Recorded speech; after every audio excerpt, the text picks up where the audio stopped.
What I think people really fundamentally hope is that the structure of American capitalism, where policymakers care about owners of companies, stocks going up, people's 401ks, people's retirement, which has been the sort of like dominant bipartisan thinking that, you don't just crash the market. Like, that's just not something you do. I think people are hoping that the sort of like basic premise and glue of American capitalism, that leaders don't just sort of take a wrecking ball to the stock market, is still in effect. Hello and welcome to the Americano show. Today we are going to be talking about what else but Trump's tariffs, which are still roiling the economic markets and causing great panic throughout the political, financial, and everything else world, it seems. To talk about this, I am delighted to be joined by the great Joe Weisenthal, who is host of the Odd Lots podcast at Bloomberg, and he also authors pieces for Bloomberg, including their essential newsletter, which I think is a must for anyone trying to get their head around what's going on in the markets at the moment. Joe, welcome to the show. Thanks for having me back. Psyched to be here. It's always a good sign when you give me a call that there's something interesting going on. It means the apocalypse is close. That's right. I mean, it is very, very odd, as someone who doesn't really understand markets, other than what I learned from you, to watch what's happening today.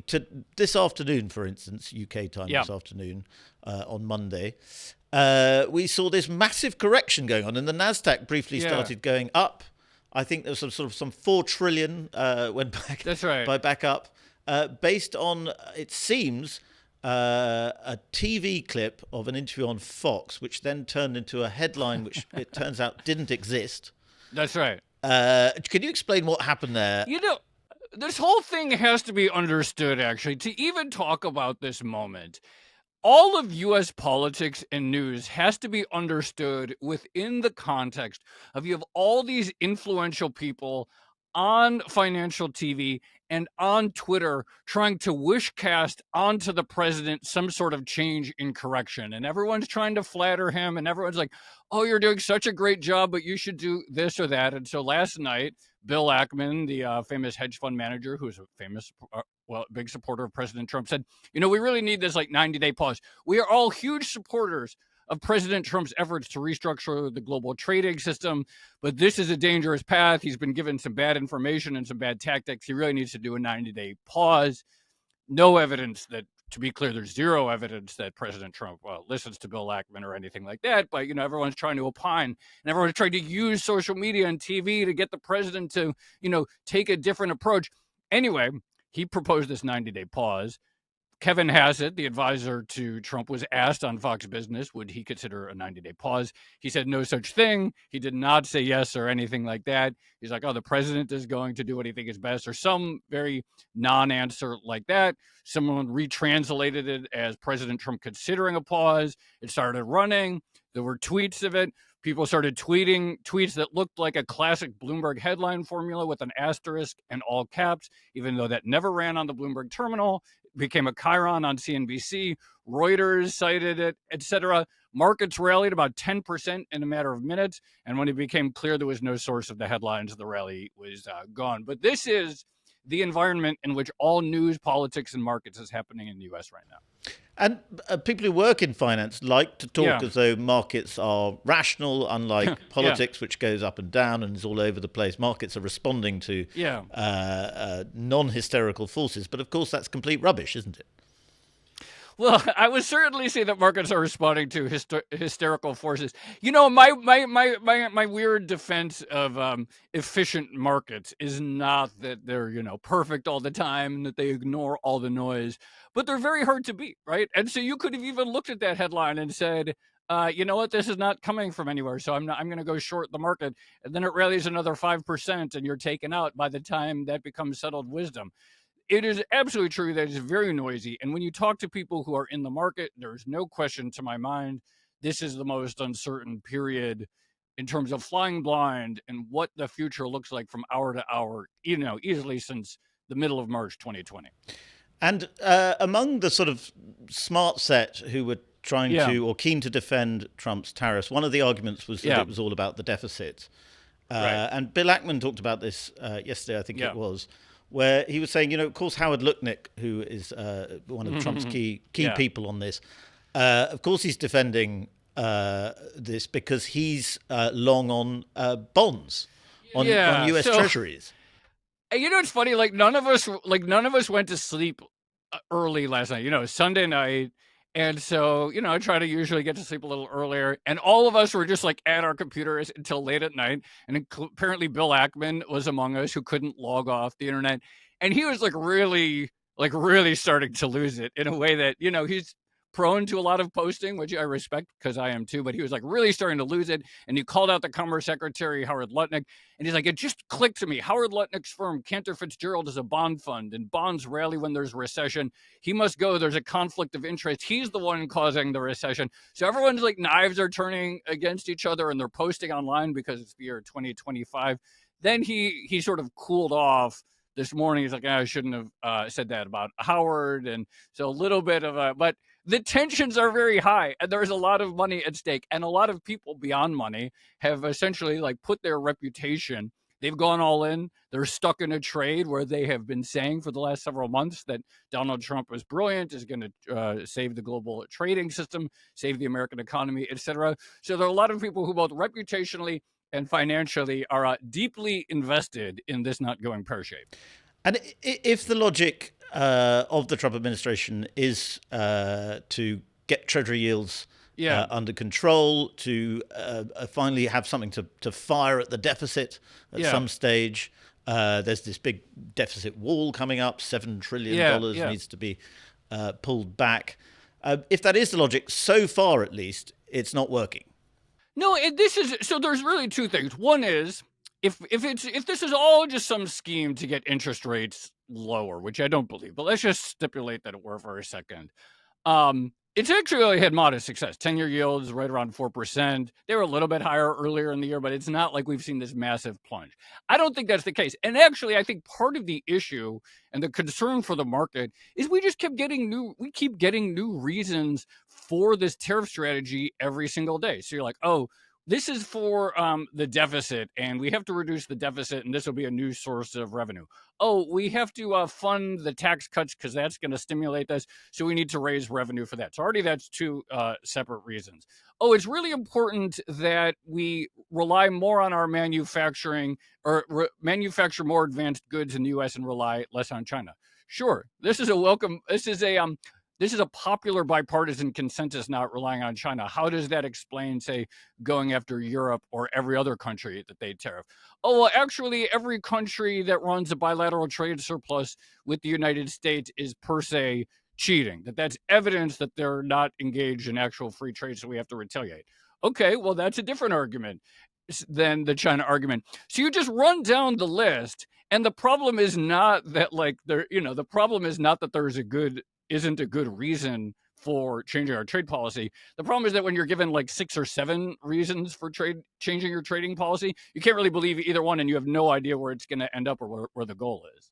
And the hope for anyone with stocks and shares at the moment is that they are still the fundamental cause of these tariffs is negotiation, and that at some point Trump will back down, assuming he can be seen to save face and so on the international stage.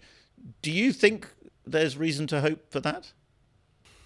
Well, look, I mean, you know what? I would actually precede it. I think people certainly do hope that there is some negotiation. What I think people really fundamentally hope is that the structure of American capitalism, where policymakers care about owners of companies, stocks going up, people's 401ks, people's retirements, which has been the sort of like dominant bipartisan thinking that, you don't just crash the market. Like that's just not something you do. I think people are hoping that the sort of like basic premise and glue of American capitalism, that leaders don't just sort of take a wrecking ball to the stock market, is still in effect. And to my mind, what was most striking about that Wednesday announcement was it was the first time really in my career that I can recall an announcement coming in which I think it should have been very clear that this was going to clobber the market because the tariffs were much higher than expected. We knew the market didn't like it because they had been falling with every tariff headline for weeks, and they went and did it anyway. I've seen speeches in my life or the market fell because there's a crisis and the perception is that the policymaker isn't responding to the crisis forcefully enough. I have never before until Wednesday seen a situation in which, without some sort of like exogenous concern or some sort of boiling crisis, a leader went on stage and went on TV and crashed the market. This is a new world. And it's shocking to the Bill Ackmans of this world. It seems perhaps to Elon Musk and others. A lot of Trump supporters, they tend to be Trump supporters that became Trump supporters before the second term. Who are suddenly horrified because they realize, oh yes, he really is serious about these things. Yeah, and this has always been an issue, which is that there are some deep contradictions within the sort of MAGA Trump worldview, and probably more so in the second term than the first one, because now you have all of these tech people who are into science and, technology, and a lot of them are actually probably fairly sympathetic to things like public investment of research and stuff like that. They've joined on the sort of like progress types. And then you have a lot more friendliness on Wall Street than you did in the 2016 term, as you get the Ackmans and various like bank CEOs, et cetera. All of these are like different legs. But yeah, I think they all sort of had this assumption. The assumption was basically that the true isolationist base, that the true base that exists on whether it's decoupling from the rest of the world on trade or really restricting immigration hard, that would be the one that gets thrown under the bus. And look, if you look at again, the history of American politics and capitalism, that often doesn't seem like a bad bet.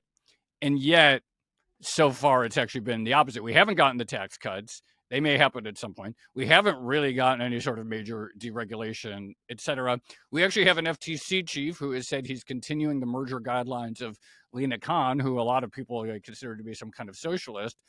And all we've gotten really for real are the trade actions. And the people who seem happiest are what's sometimes called the MAGA communists or the MAGA left, who really want to see the rich squeal. And they're getting quite a lot of satisfaction at the moment. I think, there is this sort of like, revolutionary impulse who within the Trump faction, so that, sort of Leninist or Maoist faction, not necessarily in politics, but in this desire to see like major disruption.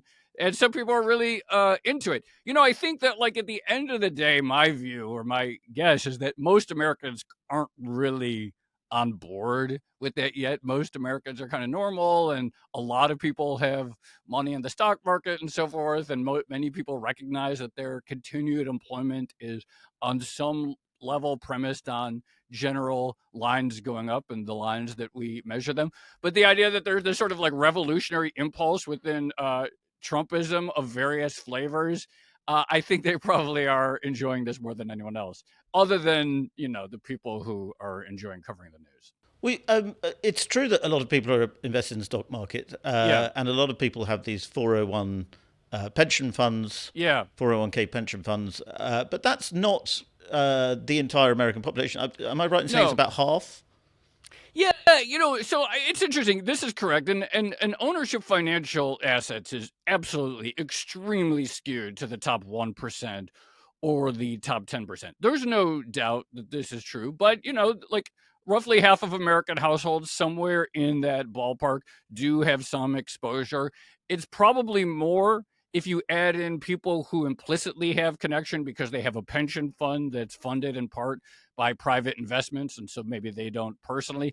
And then I actually think there's another interesting dimension here, which is that crypto, and I was very, very skeptical for a long time that cryptocurrencies were like important politically, but I think actually there's like a fair amount of like crypto ownership, and actually I think that might skew even more towards sort of the left tail of the distribution. And cryptocurrencies sort of behave as stocks do. They tend to go up when stocks go up and down when stocks go down. So I actually think that if you were to like include cryptocurrencies, which is admittedly a small universe from a dollar standpoint, but add that to the stock holding population, you actually have quite a few Americans who have some stake in the line going up or down. Yes, and I mean, it certainly adds up that crypto appeared to be slightly bucking the trend Yeah, yesterday and then yeah. fell off a cliff yesterday afternoon. Tyler Winklevoss, the founder of Gemini, he's like, "Oh, this is so historic. Bitcoin is not falling along with the rest of the stock market." And then it fell like 30 seconds later. He really jinxed it, unfortunately for him. Do you think, though, if you could put your politics hat on rather than your Sure. economics hat, as far as politics goes, this is quite entrepreneurial of Trump because Yeah. it leaves the Democrats, the left wing of the Democratic Party, which is the energetic side of the Democratic Party, the only energetic side of the Democratic Party at the moment, the Bernie Bros, Yeah. the real socialists in America, it leaves them completely befuddled because Donald Trump is going to war with corporate America in a way that they would never have done. I have to be honest. I think, in large part, you're right. I mean, look, Democrats overall, including the left, which is not a huge part of the Democratic Party, although they sometimes appear to be so online, um, they've had like an obvious like messaging problem in figuring out how to counter Trump since 2016. And it's clearly in part because he seems to have extremely good intuitions about reaching the types of voters that they also believe that they can reach. Now, obviously, whether doing what he's doing to the American economy is actually good for the quote working class unquote or not is like a totally separate question. Rhetorically, as you point out, this can look like a very strong action against corporate America. Whether anyone actually like benefits from that substantively, obviously TBD. But yeah, I would say like the Democrats overall, both the sort of like centrists, both of the left. There's this broad desire to, we're the party of the working class, and yet the unions keep sliding more and more Republican with every election. Yeah, to say that the Democrats have some sort of like messaging problem or differentiation problem strikes me as completely accurate. The oligarchs aren't happy. Yeah, That's fair to say. But yeah, I mean, after previous huge crashes, COVID, financial crash 2008, we find out later who the winners were yeah, and where they were placing their bets and so on. yeah. At the moment, it's hard to see where that might be. But is that just because of the moment we're in, or do you think in 6 months' time we're going to find out a lot of people were getting very rich off this all along? The interesting question to my mind is actually going to be whether there are a lot of loud Trump supporters, not who necessarily got very rich off of this, because at the end of the day, it's hard to get like very rich from a declining market, but who have been, let's say, diversifying their assets internationally, and whether they're like, oh, I'm gonna like buy some property in the Middle East or whatever it is. That's the part that would not surprise me. That if we found that there was like some sort of overlap between like sort of loud Trump support and also people who are like quietly like buying some gold, buying some like someone's buying the gold, buying some assets internationally, like that'll be the sort of story I'm most curious about to see if it bears out. Well, we should pick it up again at some point. Joe, thank you Anytime. as ever for coming to Americano. Always great listening to you.